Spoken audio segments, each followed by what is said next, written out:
Poverty is one of the world's most pressing social issues. Today, we're going to be talking about understanding poverty and its alleviation strategies. In the course of this lecture, we would consider definition of poverty, the root of poverty, difference in standard of living, and by using Africa as a case study, we will discuss strategies of poverty alleviation. Now, what is poverty? Poverty is the state of being poor. It means not having enough money to meet the basic needs of life, such as food, clothing, and shelter, right? Not entirely.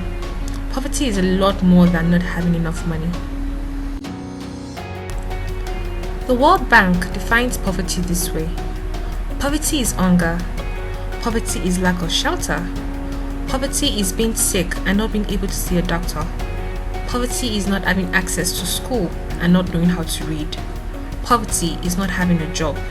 It's fear for the future, living one day at a time. Poverty has many faces, changing from place to place and across time, and has been described in many ways. Most often, poverty is a situation people want to escape.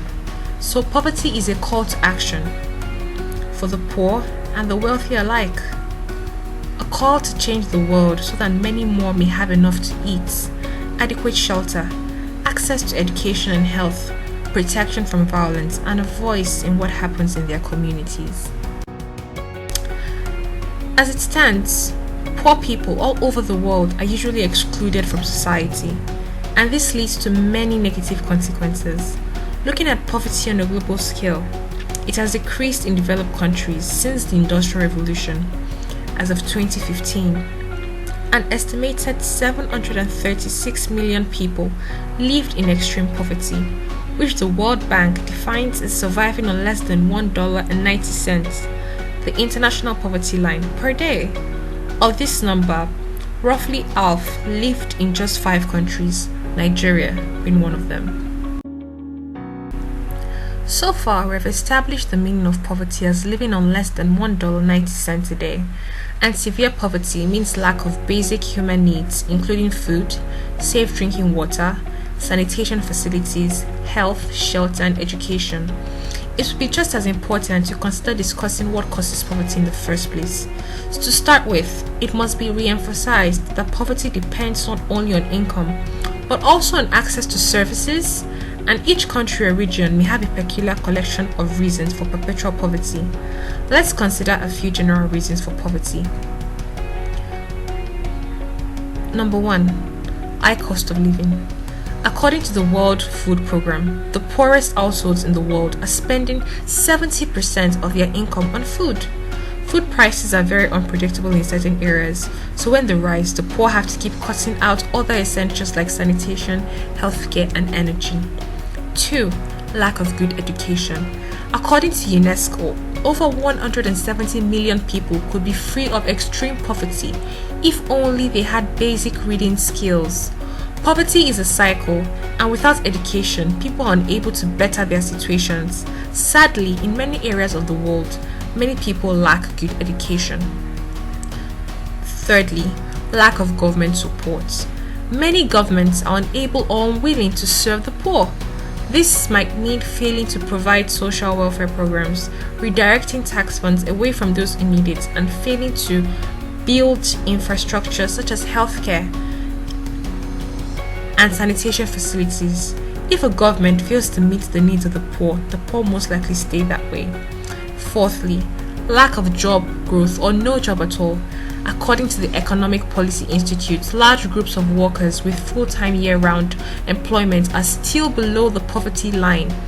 So it is possible for people to earn enough to go by, but not enough to afford good healthcare, education, water, sanitation, and hygiene. Poverty would be more severe if there is no job at all. There is no one cause of poverty, and the results of it are different in every case. Poverty varies considerably depending on the situation. Feeling poor in Canada is different from living in poverty in Russia or Zimbabwe. The differences between the rich and the poor within the borders of a country can also be great. Differences in standards of living between the rich and the poor vary from country to country. This is dependent on the country's laws, its governance, and general level of development. In Nigeria, the poor make up a large percentage of the population. The rich to poor gap is constantly increasing due to corruption, mismanagement of resources, and absence of enforced laws to help people living in poverty. It is difficult to climb out of a place without a ladder. While the rich live a life filled with luxuries, the poor struggle to afford the necessities. If the gap is not closed soon, the high rates of intergenerational poverty already present might grow to an irreversible extent. There is a saying, the more impoverished a country or individual is, the more tightly closed is the door to reform, with the lock having to be opened from the inside. A successful poverty reduction strategy must be tailored with the peculiarity of the poverty conditions of the country or region to which the strategy was designed for. This can also mean poverty reduction framework may not strictly work for all poverty-stricken countries.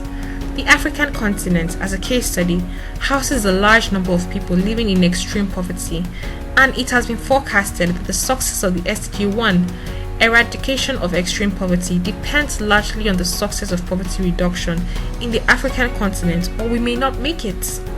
Then this begs the question, why has poverty in Africa stayed stubbornly high despite record economic growth?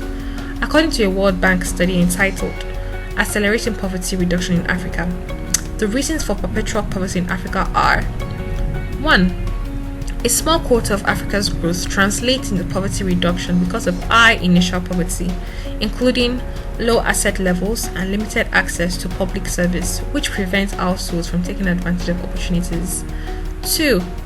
Africa's increasing reliance on natural resources for income growth rather than agricultural and rural development excludes the 85% of the poor population living in rural areas. Thirdly, Africa's high fertility and resulting high population growth means that even high growth translates into less income per person. For instance, a single man in Nigeria with a disposable income of 120,000 naira in Nigeria, after paying for housing and bills, will reduce in a matter of time when he starts having children, and the dependency ratio on him starts to rise steeply. No country has successfully sustained economic growth and reduced poverty at the average fertility level of sub-Saharan Africa.